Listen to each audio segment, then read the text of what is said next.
Look at this adorable little puppy bringing his stuffed animals to the bowl so that they can eat. We see human children doing that, and we know that they're pretending. So, do dogs do this too with their little doggy dolls? Or is it like this experiment showed that when a dog sees a stuffed animal appear to eat and then the toy falls over dead, then the dog doesn't trust the food that they have, thinking that they might be poisoned too, just like the doll was? The reason I find this curious is because I grew up with people who believed that only humans had consciousness, awareness of themselves and our surroundings, and that only humans could think. That you could train an animal, but it could never understand what it's doing or why.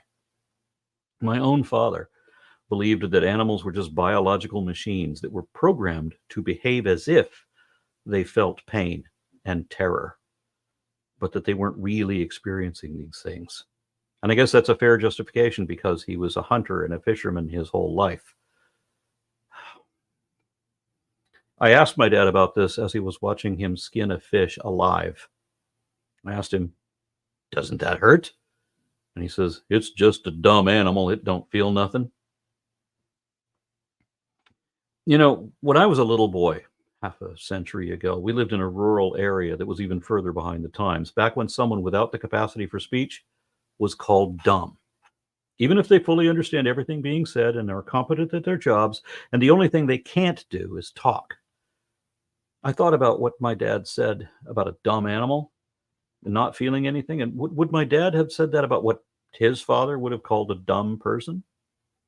I inquired further about what my dad meant, and I learned that he and many other people too thought that animals don't actually see or hear or feel anything, that they're just like a toy that you wind up and it walks around the room. But of course, neuroscience has shown that other animals, especially vertebrates, have the same functions in their brains as we do with regard to vision and hearing and pain receptors and hunger and cold and all of that. Why is it so hard for some people to understand that other animals are thinking beings just like we are, just because they're not as astute or capable of communication and comprehension as we are? When I was a teenager, a neighbor's dog, a Labrador retriever, I think it was, came with me and a few friends as we were hiking along a creek. And there was a sort of a small dam, like a drawbridge that could be opened or closed as needed for irrigation. And next to that was a pit about a yard around and 4 or 5 feet deep. And being a goofy kid, I pretended to fall into that pit on purpose, ah! Only the dog didn't know that it was a joke. He didn't know I was just playing around. The dog panicked. He grabbed the sleeve of my jacket and hauled me out of that pit. The dog thought I was in trouble, and he came to my rescue. So then I felt bad about having fooled the dog, and I had to admire that the dog was, I hardly even know this dog. We just met today, but he's going to save my life anyway.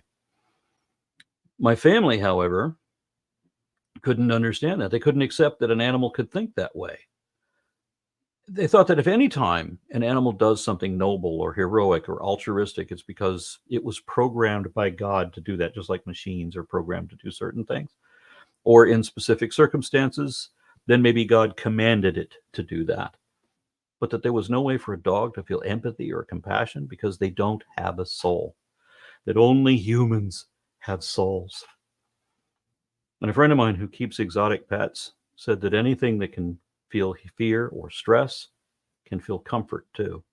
I find it important to remember that.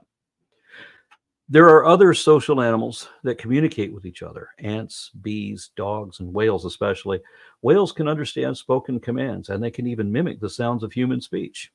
Hello.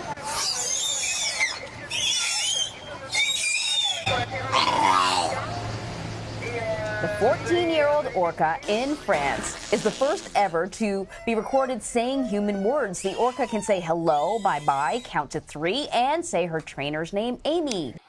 Importantly, though, while they demonstrate that they can understand what we're saying, we can't figure out what they're saying.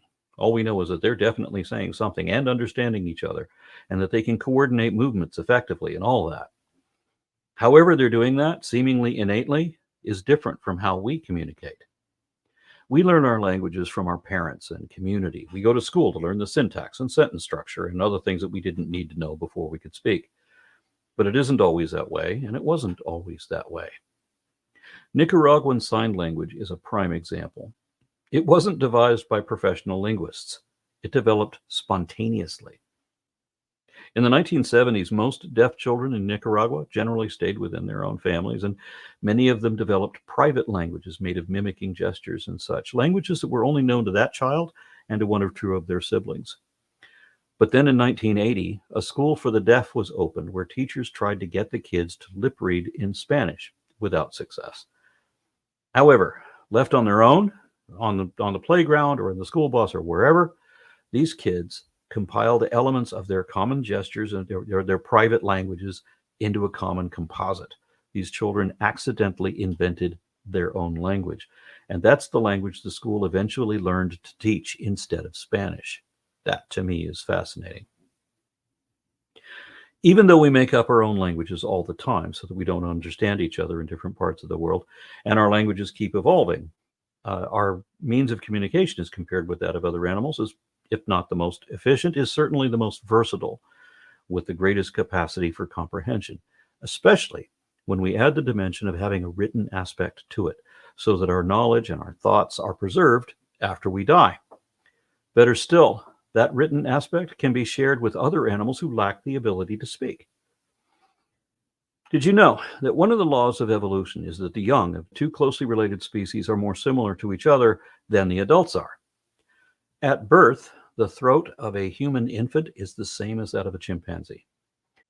As the child grows, the shape of the interior of the mouth and the throat change such that the child develops the ability to articulate the complex sounds that are required for speech. The trade-off is that it increases the risk of choking, which is a common cause of death in children, but it doesn't happen at all with chimpanzees. They can't choke on their food, but neither can they make the complex noises necessary to speak. Some apes, like Coco the gorilla, learned sign language, and many people I knew lost their minds over that, because if she can understand what she's saying, then that means she has a soul, and only humans have souls, damn it. We're the unique and delicate snowflakes, not some monkey. Then a language research facility in Georgia gave a bonobo a keyboard loaded with lexicograms with which he could communicate with humans. Chimpanzees have already demonstrated faster memory patterns than humans can manage. They can count by reading numerals faster than we can. So Kanzi the bonobo has no trouble using his keyboard or his keypad rather, to speak, and he likes to play video games too. Similarly, some dogs have shown that they can use custom keypads to effectively speak with their owners. Amusingly, Kanzi the bonobo sometimes gets to drive a golf cart. And likewise, Rambo, an orangutan in Dubai, gets to drive her own golf cart too. Can dogs do that? Well, I've seen dogs riding bicycles, and I've seen a few of them genuinely enjoy riding skateboards. So it was only a matter of time before someone customized a car that a dog could drive and then show the dog how to drive. Hey, if they can type on a keypad, why can't they drive too? I bring all this up because it's interesting to me to wonder about how other animals think. Because there's an important difference. Those Nicaraguan children with their own unique language of signs and gestures and so on don't have an inner monologue like speaking people typically do, like I do. Not everybody, but I'm one of them that does. Where thoughts in our head are like talking to ourselves. How do we get through to this kid? What if we try this? When I'm trying to figure something out, I talk to myself. I list things, or I describe situations, even argue alternative plans. Not out loud, but I am thinking to myself in words. Not every thought is like that, but serious analysis usually is. That's the only way I know how to figure something out. I don't know how other people reason without having to explain things to themselves. It's alien to me how other people, deaf people, other animals maybe, how do they reason without an inner monologue? How do they comprehend social situations and evaluate what to do in emergency responses, or devise plans for anything when they can't put it into words because they've never used words, or they can't use words, or they don't need to because, some people don't. Not everybody has an inner monologue. Those who don't have said that verbal communication can be a matter of taking a thought they have to express and then translate it into spoken language, where for me, it seems as though all thoughts start out as words. I had a friend who had a series of strokes, and one of the resulting conditions of that was that his English is slow and labored, same as my Russian, where I start with a word in English, try to remember the word in Russian, and then translate what I'm about to say before I say it. My friend has to do that now with the only language he ever knew. He starts with the thought and then tries to remember the word that goes with that thought before he can say it. Another interesting thing about that is if he has to give a number for something, he can write it down, but he can't say it.